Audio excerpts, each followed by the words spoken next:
Welcome to your screen talk. For me, the hardest part about this has actually been pulling out the specific scenes from films for us to talk about and show clips from, because there is a wealth of material out there. And I wanted to start by asking you about starting out yourself and when you started going for auditions and you started thinking about this was what you were going to do. And I know you had a lot of encouragement from your folks and your parents, they were in the industry as well, but that kind of stopped at a point in terms of they would encourage you to go for the auditions, but if the parts came back, it was a different story. Yeah, I don't think they expected me to get the roles. I don't think I expected to either. I had no real idea what it was, but I think they were encouraging of the process of putting an effort in, and as long as it didn't affect, my schoolwork, And they were always encouraging of extracurricular activities, and, why not include, professional acting auditions into that, And I was seemingly very assured that it was something that I wanted to do. I don't know really why. I can't really explain it, though. There's something about performance that I always really loved since I was a child, and the same goes for my sister, and she's 3 years older than me, so that was an influence, But yeah, I would go in. My father, my mother would drive me, and when I was, I don't know how old I landed a role, and they were in a bit of a quagmire. I don't think they knew exactly what to do, and they told me I couldn't do it, and I remember just being heartbroken. There was a couple of opportunities like that. And then when I was in high school, I would if I had a double free period, I would schedule an audition in that period of time, and I would drive to the audition and rush it through and then rush back to my classes. Secret auditions. Yeah, I did that for about 3 years. And then the second semester of my senior year, I landed a role in this movie, October Sky. What for you were the performances, the actors, actresses in films that were the thing that you watched growing up, that you were kind of like inspired by, that have stuck with you as being those people in those moments? Odd ones, I think. Danny Kaye was a huge influence on me. My mother, loved Danny Kaye, and just, I watched a lot of Danny Kaye. And he's sort of mesmerizing as a child in particular, because he was such a physical and such a articulate actor in terms of the speed at which he worked. And I think also he was very musical and also just had an innate charm. But for a child, the music from a lot of his movies I remember, and is sort of part of my DNA. I don't have all the typical probably answers that you'll get from an actor in terms of actors that they admired. I always really want to say Raging Bull, and I really do believe that's an extraordinary performance, but my default is Danny Kaye. So that's what you're going to get today. Yeah. You can say Hans Christian Andersen. Hans Christian Andersen, fine. Absolutely. And, I think there were The Court Jester is a movie that I think I watched on repeat. That and Point Break. So those are my major influences as a young, burgeoning auditioner. We're going to start with Donnie Darko, if that's okay. Sure. Which recently had its anniversary, and wonderful director Richard Kelly was here in the UK celebrating that anniversary, which was wonderful. I don't know if anybody was around for that talk and presentation that he did. It was great. It was great. Tell me first of all about working with Richard, and so early on in your career as well, because it sounds like it was a real collaborative thing with him. Yeah. Well, I came on at the last minute in that movie. He had already had financing, and he was ready to go.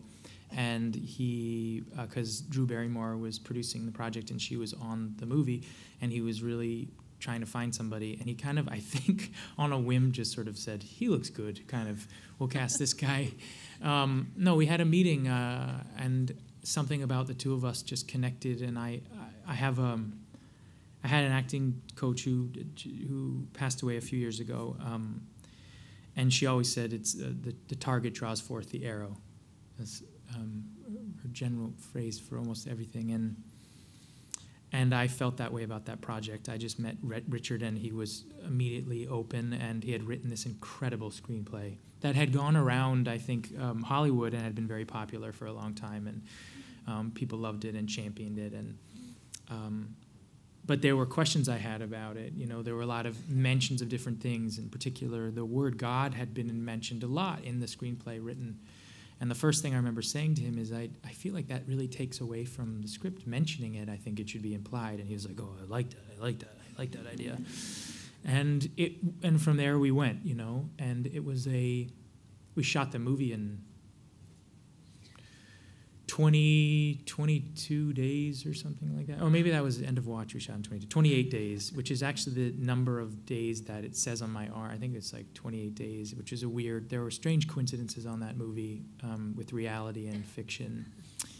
We feel the same watching it as well. Yeah. But it was really, you know, the movie came out in the States, and it did no business, and nobody really responded to it. And then I was doing a play here on the West End, and I was asked to do a little bit of press for the movie because it's coming out here. And the response to it in the UK was strange. It was this almost immediate obsession. And I had this energy come back at me from a lot of journalists, and I thought, oh man, wow, this has had an effect. And it was really here that movie began, and where an audience really picked it up. And then, you know, per usual, America caught up. But you know, that's basically how it all began. And then it's become this sort of strange rite of passage for people in a period of time in their life. But that movie with him was incredible, and the group of people, particularly I would just mention Patrick Swayze, who was so incredible, and it was a dream to work with. I remember that, you know, I remember him being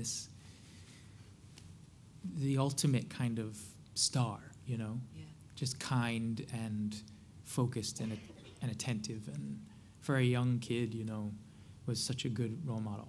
You know, in that journey that we see him on, in that small scene of these characters that come out of this kid, sort of in that small space, what were the conversations that you had with Richard about Donnie and about, you know, where he was and what he was about? Well, we always talked about, you know, this idea of adolescence and what a strange journey that is, and how, you know, the world becomes unclear, and those protections that are put in front of you as a child by your parents, the walls sort of fall, and then, you know, all of a sudden reality becomes whatever you make of it, and it's as extraordinary as it is frightening. And you know, if the possibilities are endless, then, you know, why can't we just, you know, change reality in that, you know, you could literally stick your hand through a wall, right? Or if you can do anything. And I think that's how you feel somewhere inside of you, along with all of those chemicals mixing around in, you know, your hormones and things. And somehow that idea became kind of the underbelly of the performance, and then also I think the movie. And I think about that and the idea of all these sort of personalities running through him, trying to find his own identity. A lot of people say, is it actually somebody who is, you know, has, you know, mental issues, or is it a metaphor for, you know, this thing? And I believe it to, you know, they can coexist, but I really do believe it to be a metaphor for growing up in a lot of ways, you know. Why not, you know, be able to talk to something that other people don't think is there? And there are other movies that are a little bit more gentle, that are about rabbits and people talking to them, that are maybe a little more accessible, that are very famous, that sort of say the same thing in a different way. But that's what we talked about a lot, and it's what was of interest to me. Was Hungry Hippos in the script? Yes. And so was Christina Applegate.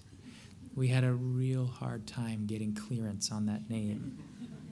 I think, yeah, I remember that very clearly, yeah, that there was something about masturbation. And we weren't allowed to clear that name.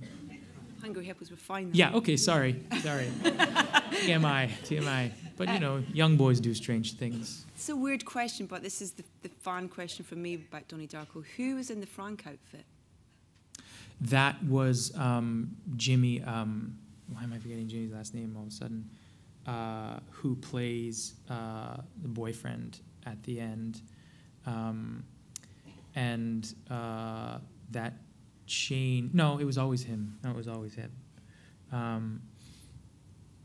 Fun little fact, before I knew anyone was cast as that, I was doing Sundance Filmmakers. I was an actor in the Filmmakers Lab at Sundance, and I met this young actor named Michael Shannon, and I saw his work on another film, and I called up Richard because I was doing Donnie Darko soon, and I said, I met this amazing actor, and I really think he should play Frank.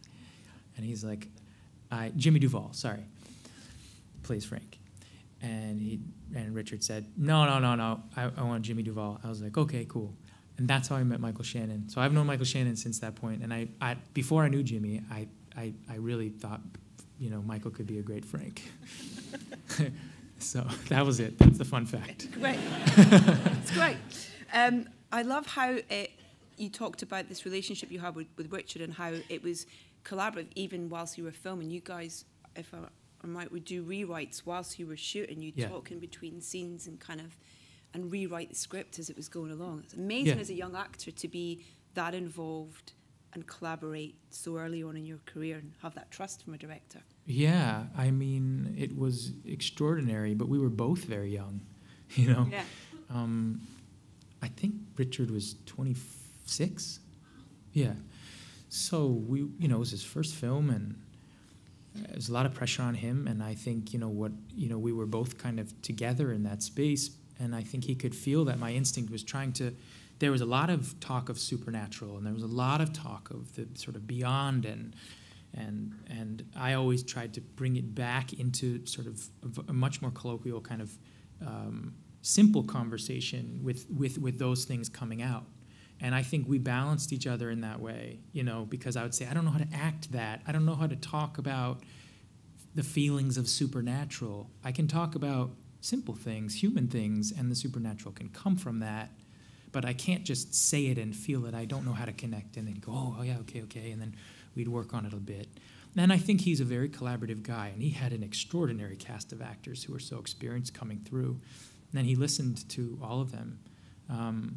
So that's just Richard's nature, And he knew that the essence of his idea was intact. I mean, he came up with this thing, and it's all from his mind, It's incredible. How important is rehearsal with performance, and is each director is different, I guess, in terms of how much rehearsal they have, if they have any at all, and how much if they do? I mean, it does depend absolutely on the director. Each one has their own preference, and he or she dictates that, and to me, I follow that. I request rehearsal only because I feel like if dialogue can be worked, then it's right, But I think there's also something to be said about the presence of the moment and the mystery of discovery, and that first time being something interesting, particularly on film. But I believe that something can be reborn over and over again, that you're never the same the day when you show up on set as you were in rehearsal, and the elements are always different, and if you listen and you watch and you smell and you just observe enough, that can change into something new. So I love rehearsal, and if it's requested, I'll be there.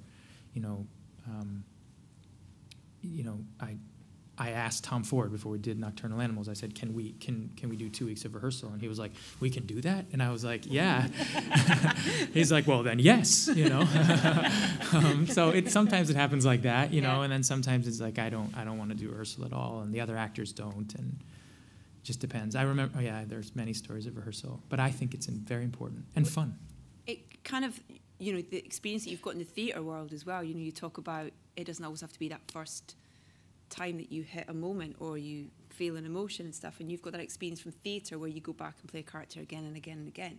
So in terms of those different worlds that you cross in film and theatre, I guess that's where that influence and that experience comes in. Yeah, you have to understand why you're feeling what you're feeling, and I think there's only so much preparation you can do on your own. And I think I'm an actor who, I don't like to work alone. I respond, and sometimes that's at the detriment to myself, which I don't mind. I get a thrill out of watching another actor work, and I am inspired by what is happening across from me.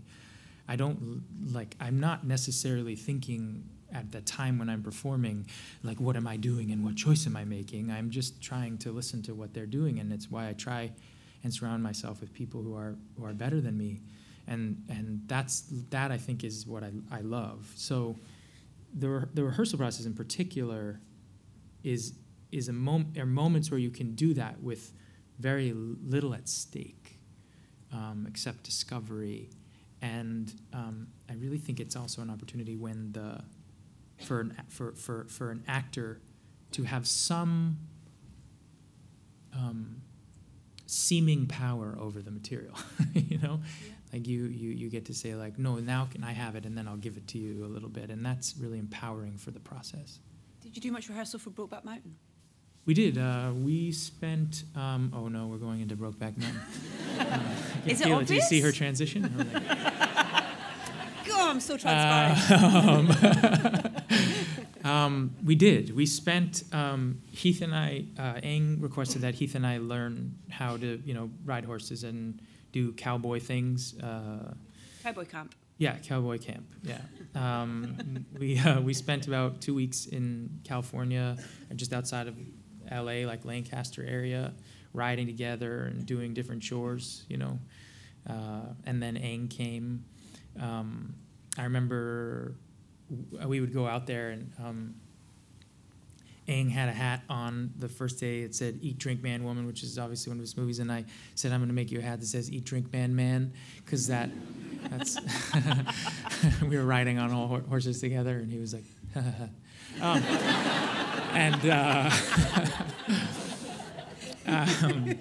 so there was that, and then we went to Calgary where we shot, and we had rehearsal there too with Michelle Williams and Anne Hathaway and me and Heath, and then so yes, there was rehearsal. I remember Aang saying something to me like, he says very little in the rehearsal process, and he said to me, with me and Anne Hathaway in a scene, he's like, you two go together like oil and water. And I was like, cool, yeah. I went home and wrote that down 40 times, thinking that if I did, I'd understand what the fuck he was talking about. And that was that. But we did rehearse for that. You didn't audition for it though, did you? You just had a meeting with Aang, is that right? Yeah, that was an awkward meeting with Aang, yeah. I was in New York, and Avi Kaufman, who's an incredible casting director, really, I have to say there are few people when you're beginning who champion you, and casting directors are the key, and they don't get enough credit in relationships with actors, I think, particularly in the public, with how much they do to create a career and give people a chance and convince filmmakers that someone's right when they weren't necessarily the first person on someone's mind. And I feel like, as any actor will tell you,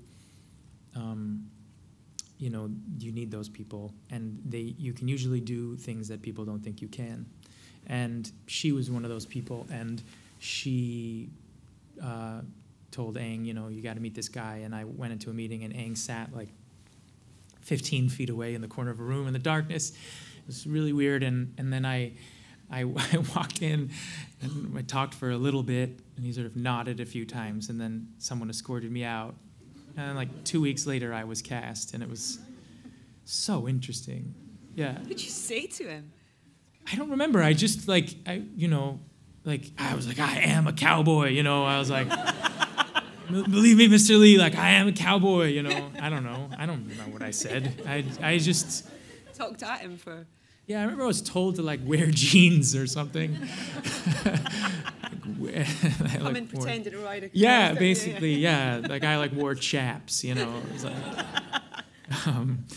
but I do actually remember auditioning for Aang many years before for Ride with the Devil. And I think I was about 15 years old. And I came in, my hair was bleached, and I had like a number of necklaces on, and I was, you know, just not dressed like the character would be. Oh, thank you. That's so nice. It's water, by the way. It's not vodka. Oh, no, thank you. And so I remember the not getting the part, and the note back to me was, if you're going to come into the audition, at least look like the character or like the time period. That will help. And that was like a note from Aang through maybe A.V. Kaufman. I think she was casting director at the time. And that was a huge influence on my auditioning process. Was a sort of slight or even full or partial commitment to the story that you're going into audition for, so that the director can have an idea and can see in at least their mind who you might look like. Don't come in looking so different from, you know, the time period or what the character might look like. And I went in actually a few weeks later for October Sky, the first movie I got, and I tried to dress like the character, and I got that part.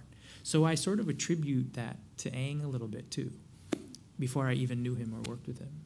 I'm intrigued now because I heard that you and Heath both auditioned for Moulin Rouge. Yes. What did you dress up as for the Moulin Rouge audition? Please tell me you have a picture.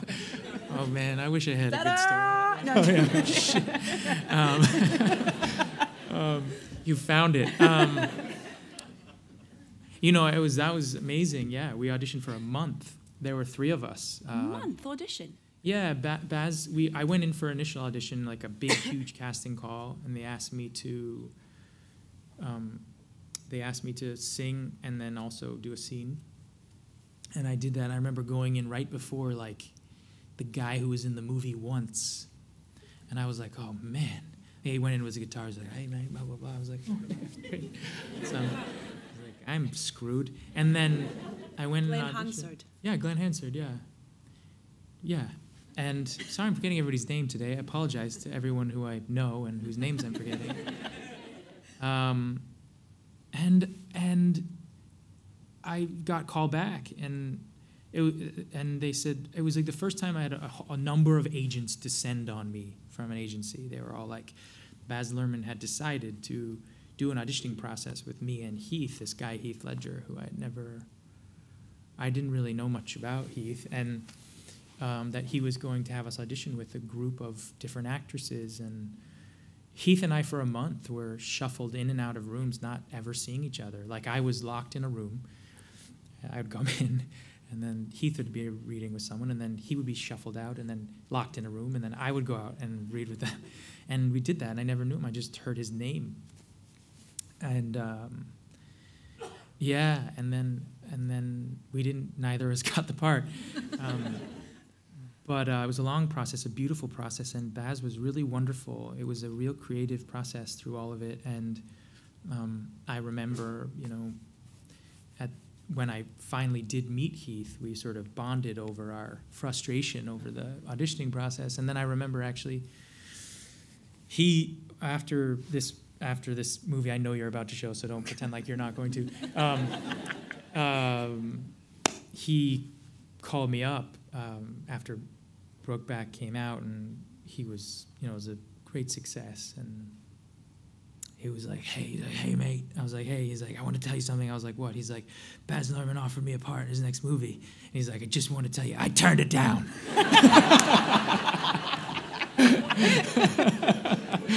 For both of us. I was like, thanks, man. But yeah, that was the kind of guy he was. Yeah. It was such a treat to rewatch that film recently as well, and kind of think about what to ask you about it. And the thing that I wanted to ask you was about this relationship. You know, he says 20 years. And that relationship that is so long and is so distant at times. and how you and Heath worked on that together as to how it would be when you met up over, you know, X amount of time. Was it something that you talked about in terms of? Absolutely. I mean, we were very young, you know. I think our perspective on age was confused, you know. There was in that scene, there was a take I did where I was like hobbling around, you know. And it was like, you're 40, you know.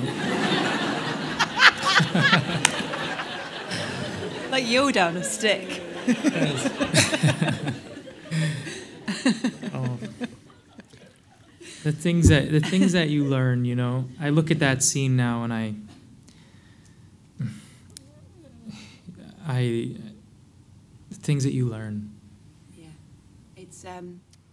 it's an incredibly important film for a lot of people as well, and I hope that you appreciate that even now after that amount of time, it's a voice for a lot of people as well. Oh, absolutely. I mean, I would say that, you know, the response to that movie and as it affects my life and as it has and all the people involved in it, you know, it has grown beyond all of us, and that's what a wonderful thing does, you know. It grows beyond whatever it is, you know.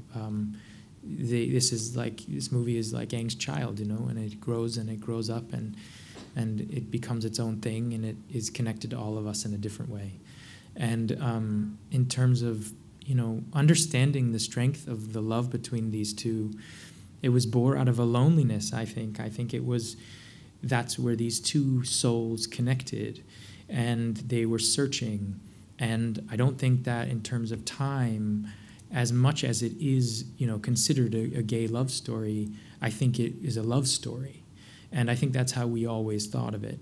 And I think that time, it continues through relationships that are still there or relationships that have ended. Those who we love are always there. And I think that's something that Heath and I understood, you know. I have no idea why or how. And I think that's why Aang is a genius.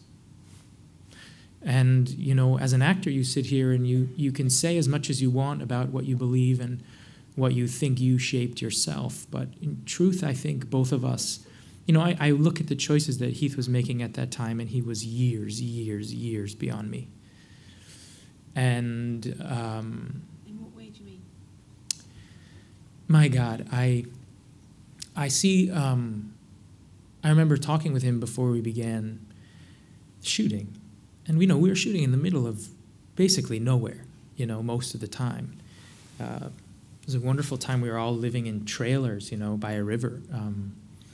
And there were 4 trailers: Aang's, mine, Heath's, Michelle's, our first AD, Michael Hausman, who we were blessed to have as our first AD because he's just, you know, a brilliant producer, and we just needed an AD. And now those 4 or 5 trailers got one less when Heath and Michelle ended up falling in love and staying in the same one, you know. Party trailer. Yeah, it was wonderful. I mean, we'd wake up in the morning, one of us would make breakfast for everyone, and then each one of us, one by one, would slowly walk to set, you know. That was the beginning of that. But I think the choices he was making were incredible acting choices about craft that I didn't really understand yet. He said to me, I remember him saying, you know, I think that he is very sensitive, that Ennis is very sensitive to light, you know, and I feel like he doesn't really love the sound of his own voice. And I remember thinking at, like, you know, what, however, early 20s, I remember just thinking, like, cool, you know. And now they're all things that are part of my process and part of the way I process, you know, character and the sort of the entire journey. But I see his choices, and I see the minutia of them and things I didn't understand while I was working with him, and things I could see. You know, the interesting thing about watching that is I was on the other side of that coverage watching him, you know. I saw it in person, you know, and now I saw it was cut together, and it was just beautiful work. And he was way ahead of his time. You Talk about this special relationship with Ang and about Ang being a genius and that relationship with the director. And it sounds, what's wonderful is hearing how you learn something from each process, whether it be from auditions or on set with the directors. And Denis Villeneuve is someone that you've worked with on a couple of occasions. I was very lucky to chat to him last week, and when I said I was coming to chat to him, he was like, Jake! His little face lit up, and he kind of almost jumped at the just mere mention of your name. I miss him! and he's a wonderful man, and you've done two films, about to do a third maybe with him. Yeah. Prisoners was just an incredible film, wonderful film, and Detective Loki or Loki, I'm not quite sure how. Yeah. Loki? Yeah, whatever you want. Yes. Thank you for correcting me. There's that you created. I'm interested about when we get to the point of a character in a film, and sometimes things are revealed about them prior to the point where we discover them, but then there are some times where they're not. And with that character, you created a backstory for him, didn't you? Yeah. In terms of how we got to that point with him. Yes. Do you do that with most roles, if it isn't, there or revealed or part of the story? I mean, there are always questions to ask about a character. I don't think that as brilliant as a script may be or how developed a character may have been by a writer. I think there are always questions to ask, and they can change and they can move. But in terms of that, I think there was a different character there initially, and one that was developed by me and Denis over time, and it was developed because of a question that I had about the story itself, which was initially I felt like the character was he was a very straight-laced police officer trying to do the right thing. And I just, out of reading it, I thought, wouldn't it be more interesting if the police officer was a question mark himself in a story about question marks?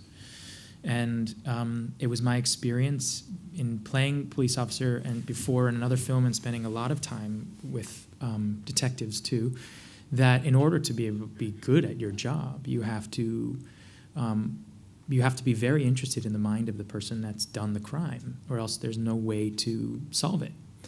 So there's a seduction there, and you have to maybe share some attributes. And I brought that up to Denis, and he loved that idea, and to create question marks everywhere so that this guy who's trying to find the answer is essentially a walking question mark.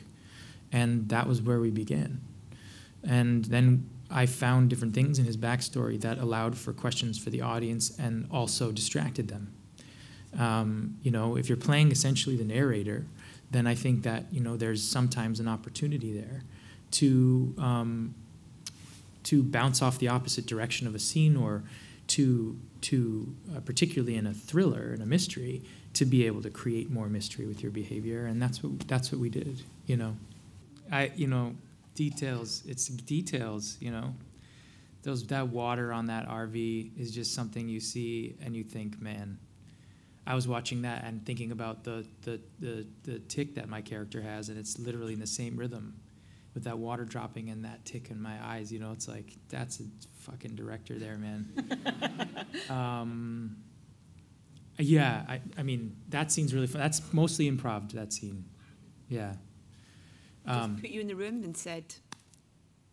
Well, I had done a lot of research about interrogations, and I have a very close friend of mine who's a detective who was for many years, and we talked a lot. And a lot of the ideas were that get into the mind and justify what someone's done and say it's okay, and I understand, and I would have done the same thing.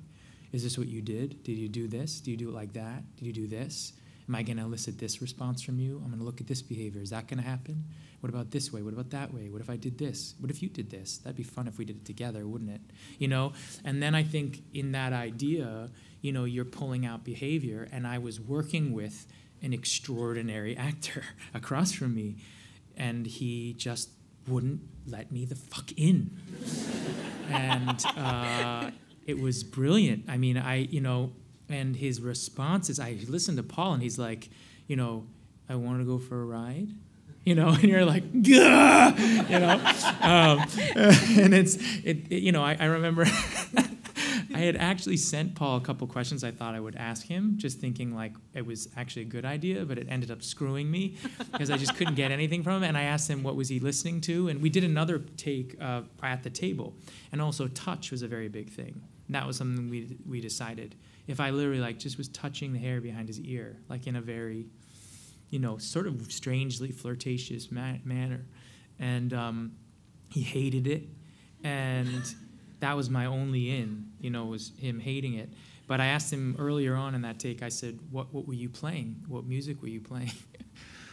And he's like, The Little Mermaid. I was just like, you motherfucker. And I couldn't stop laughing. And Denis was in there, you know, if you know Denis, he was like, you know. But it's just, you know, just working with wonderful actors and a director who you respect profoundly and who really respects you. That's why you go back again and again. Yeah, my God, I'd be lucky to do it again with him. And Paul's just directed you. Yeah, I was just in Paul's directorial debut. Wow. Yes. How is he as a director? He gives more? He's probably one of the calmest people I know. Like, he comes up to you and he goes,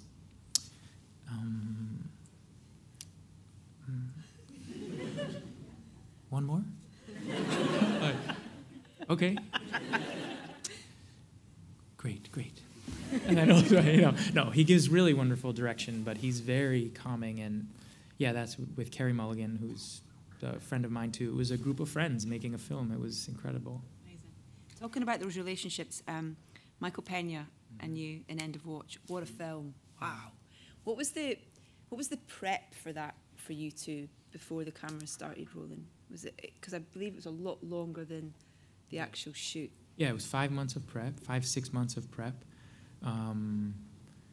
You know, I had to prove to David that I could play that role. You know, I don't think neither he nor John Lesher, the producer of that film, totally believed that I could play that role initially. I went in to convince both of them that I could do it. And I remember David saying to me very early on when I auditioned for it, and him saying to me, just put on your glass. You have sunglasses? I was like, yeah, put on your sunglasses, and while you're talking, just look to your left and look to your right, will ya? And I was like, what? Okay, sure. And I did this scene, and I was like doing this like the whole time. And that was at the beginning. And then I realized after 5 months on the streets in Southeast LA, we had 5 different sets of partners, two sets in the sheriff's department, and then another 2 in the LAPD, and then we had 1 Inglewood PD, and we would sort of rotate. And basically all the conversations in the car with the partners happen while they're scoping the streets, you know. So he wanted me just to see what I looked like saying the lines, looking around, you know. I had no idea. By the end, it was like in my body. I do it now, I can't stop. Like, literally, I have conversations, and for about a year afterwards, I would be like looking for activity. And there was a number of times where I really got myself into trouble, I have to say. Like, I was on the subway, and I was walking the subway after we finished shooting that movie, and, you know, you can't get that mentality out of your mind. And I saw these guys up to no good, and you know, one of the things is, like, you always look at somebody's hands, and I just checked their hands, and I looked up at them in this way that I had been in this situation, you know, and they literally looked at me like, we're going to kill you. And then it was really dangerous, actually. And I realized, oh, my God, I'm an actor.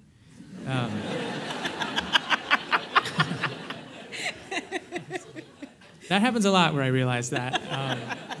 But that movie was a lot of prep and a life-changing one for me, but also in my process.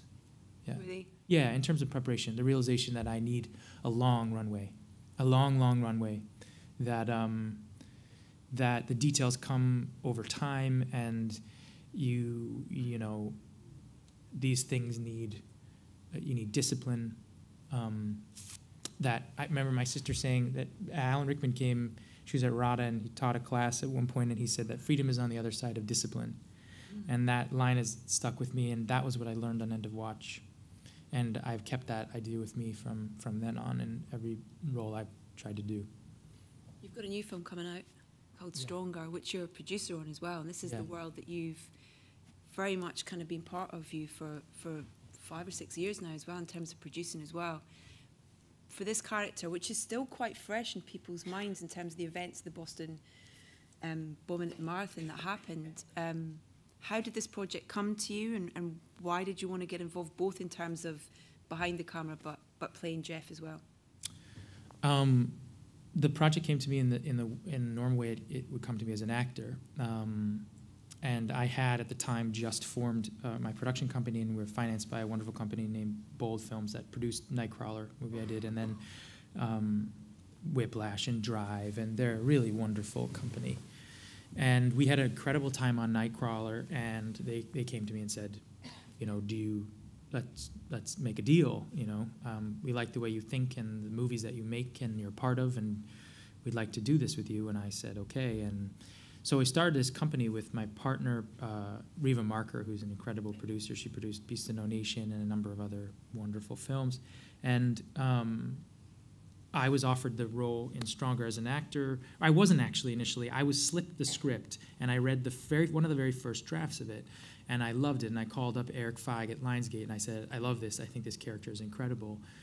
I was so struck by this story, which would be seemingly, maybe, as some might say, a little too soon to tell. That it was told with such great humor. There were moments where I was laughing and moved, and there was really. Didn't shy away from the pain. And so I knew somewhere we wouldn't shy away from the joy as a result as well. So I really fell in love with this guy, this written character on the page. And I called him up and he said, well, give us a second, we don't have a filmmaker on it. I said, okay. And they came back to me a few months later and they said, David Gordon Green's going to direct it and David wants to meet with you. He wants you to play this role. And I said, okay, we met. And I agreed to do it. And as I agreed to do it, what happened was the financing started to get a little slippery, as it does in trying to make movies like this. And I flipped the script to Bold, and I said, do you guys want to make this movie? And they said, yeah. And all of a sudden, we were producing the movie, and alongside Todd Lieberman, who developed the material with his company. So then we were all in, and it's been 2 years of no sleep. And I would say, I've never had an experience like this in my life, and I've never had an experience like this in making a movie, and it's changed me in ways I cannot put into words, and it's an honor to play Jeff. Jeff is an extraordinary human being. Like, if he were here, thank God he's not, he would be ripping me to shreds, and you would fall in love with him. He's just an extraordinary person, and I've learned more than I've ever learned on a project. How is it when you're playing someone who's real and he's very present and he's there? Does it make it easier, or is it kind of, because you're not mimicking someone, but very clearly from watching some footage of you guys doing interviews together, he's hilarious. Yeah. And that humor is so obvious and there in the film as well, and his humor is there in the film. Yeah. And how he deals with situations, but the dark sides are there as well. Did you spend a lot of time with him, or did you shy away from that leading up to film and talking about that preparation, which you realize is so important? Yeah, no, I spent a year with Jeff, on and off. I didn't sleep in his house all the time. I didn't go full DDL, but that's Daniel Day-Lewis. Sorry, I just didn't know. But I love the fact that you used that. Well, yeah, I mean, that's out of respect. DDL is short-term, actors say that. What we say. Out of reverence and respect. I think that,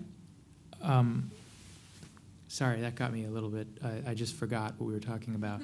Having Jeff present and him being there, if it helps, or if you have to kind of remove yourself from his. When I first met him, I remember, because my process is pretty analytical initially. It's filled with a lot of reading up and doing research on the different aspects and almost primary colors of what I think the pieces of a character are, whether it be dealing with PTSD or depression, or the actual event itself, or reading up on the specific disability that Jeff has, which is, you know, that he's a bilateral AK above the knee amputee, which is a very, very tough injury to have and to figure out and recover from. And, you know, so it was all of that, and then also listening to a lot of his interviews, because he did many interviews after the event, and, you know, watching footage of him. So by the time I met him, I was already a fan. And what I realized, I met him in this Italian restaurant. It was me, David Gordon Green, John Polano, our screenwriter, Todd Lieberman, and Erin, his wife. I was walking through the doors, and I all of a sudden realized that I was a fraud. I had this feeling of nothing. There was this meeting of reality with pretend, in this way that it just filled me with doubt, and I got so intimidated and so nervous, and then I pretended like I wasn't. And he could see that I was, and he just immediately connected. And we have been really like friends ever since.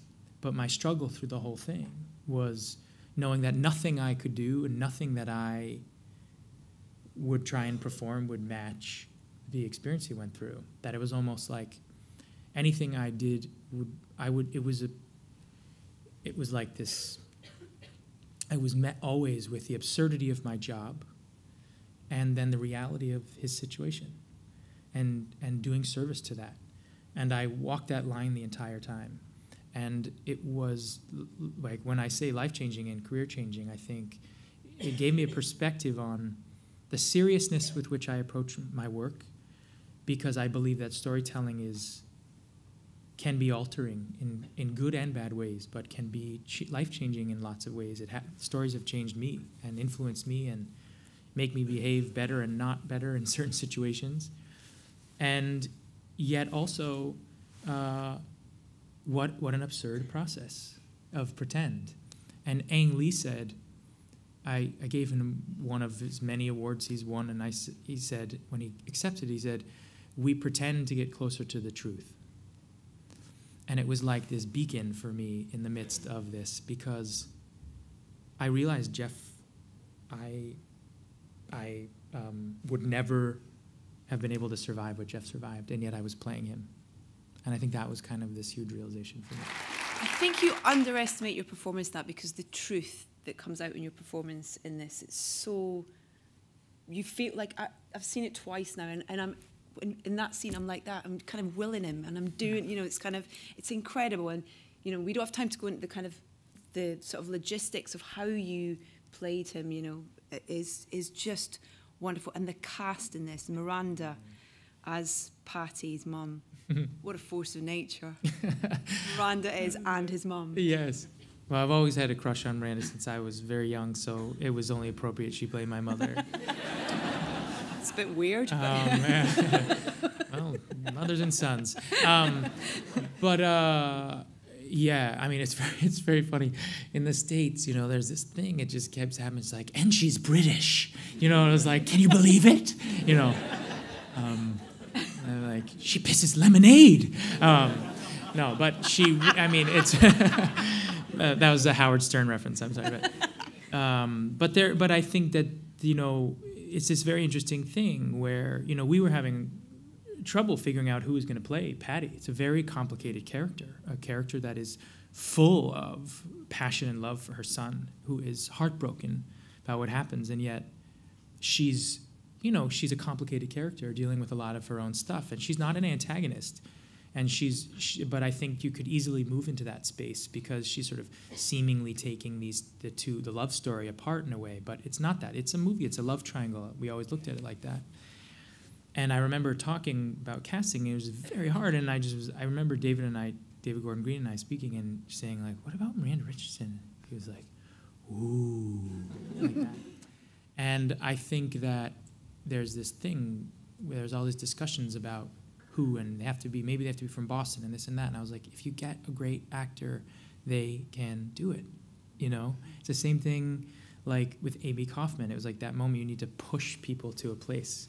And my God, is she incredible in this movie, you know? And so different. And the choices she makes are insane and amazing. They're hilarious and heartbreaking, and she's extraordinary, and I adore her. And Tatiana Maslany, too, is amazing. Amazing, amazing. Just incredible partners. Incredible partners.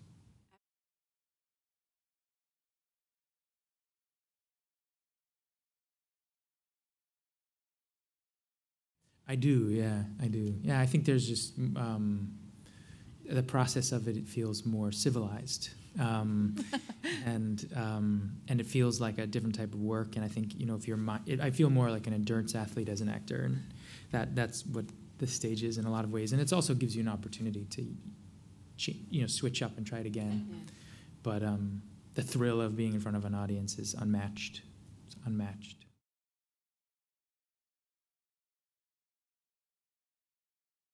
Well, I think, you know, I made a choice early on. I think there are things that I have like in a bag of tricks I cultivate a bit, choices that are things that are specific, and then things I think behaviorally sometimes I feel in my body. And I think, oh, maybe that'll be something I can use at some point if it corresponds to a character.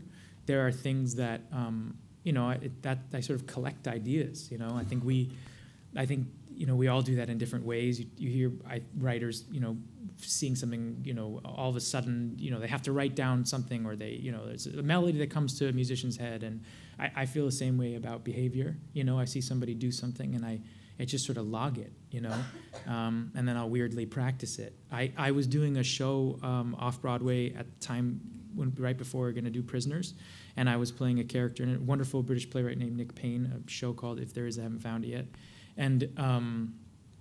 And I just started experimenting 2 weeks before we, you know, closed the show with that tick on stage. You know, would come to a place with the character that worked, the character I was playing, and I just thought, I'm going to try it. I'm going to start working on it. I just started working on it on stage. In fact, Brian O'Byrne, a wonderful actor, came up to me after the first time I tried, and he's like, "What in the f are you doing up there? Like, are your contacts bothering you?" You know. And you know, that's sort of how it happened. And then I remember mentioning it to Denis, and Denis was like, "Okay," you know. I was like, "I think he has a tick. I feel like he has a tick." And he's like, "Okay," you know. And then he sort of fell for it. But I think it's just making it unconscious and working it so much that you don't pay attention to it anymore.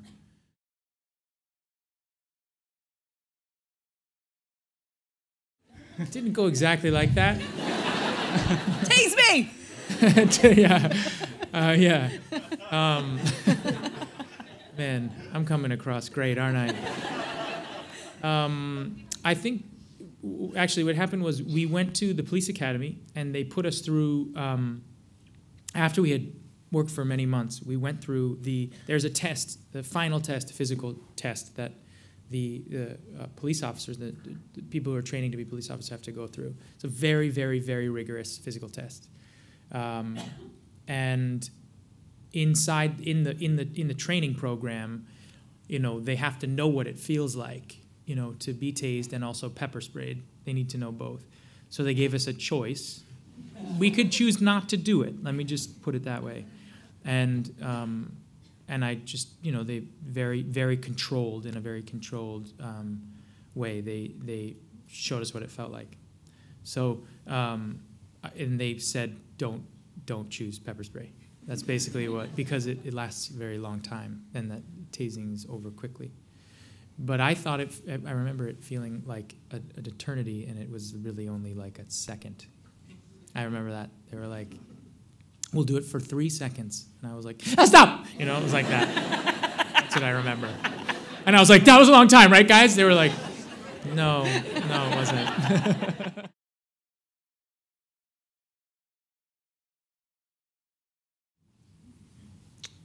Well, I mean, like experiences in life that we all have, you know, we